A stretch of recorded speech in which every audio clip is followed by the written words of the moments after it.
جب سے انسانیت بنی تو مذہب انسان کے لاکھوں سوالوں کا جواب تھا، جو جواب فلسفہ نہیں دے سکا تھا، سائنس تو خیر بعد میں آئی،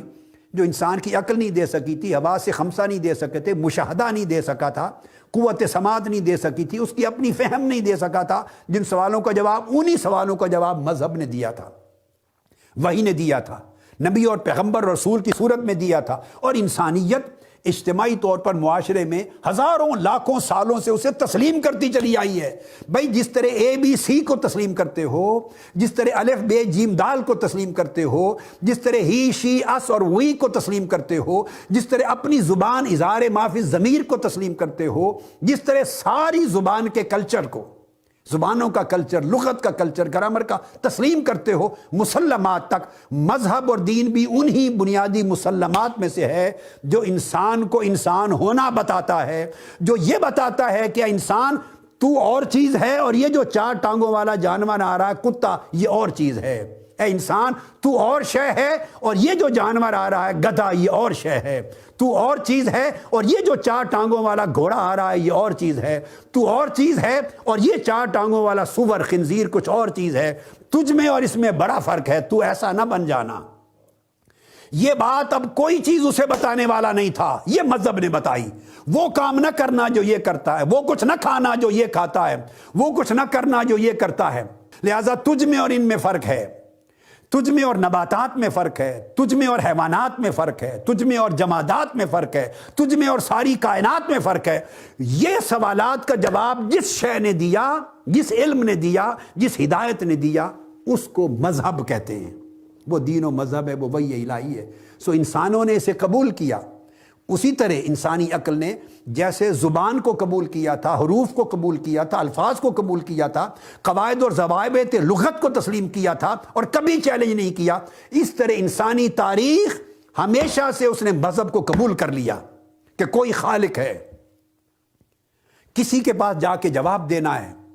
جس نے ہمیں انسان کا انسان ہونا ہمیں بتایا ہے،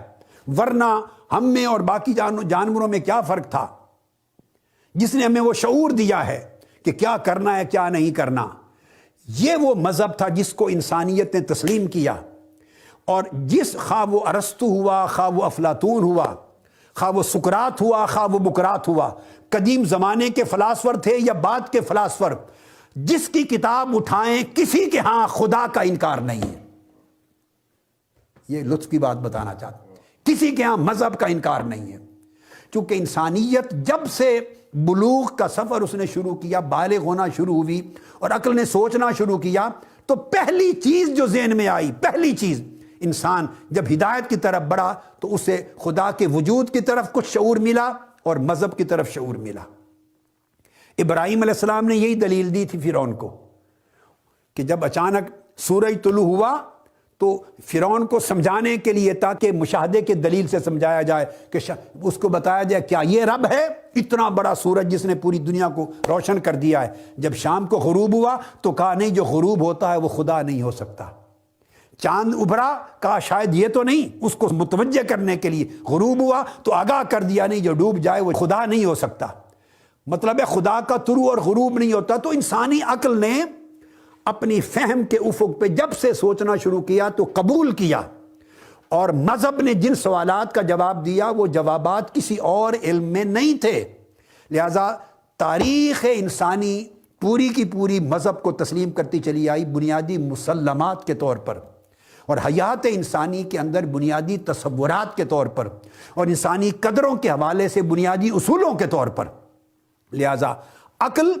کو اسی طرح مذہب اور دین اور وجود باری تعالیٰ پر ایمان لانے کے آگے سرنڈر ہونا ہوگا، جس طرح عقل ہزاروں لاکھوں چیزوں کے سامنے عملاً سرنڈر ہو کر اس کے بعد اپنے دخل کو شروع کرتی ہے۔ سب سے پہلے نئی ویڈیوز کو حاصل کرنے کے لیے شیخ الاسلام ڈاکٹر محمد طاہر القادری کے آفیشیل یوٹیوب چینل کو سبسکرائب کریں اور بیل آئیکن کلک کریں۔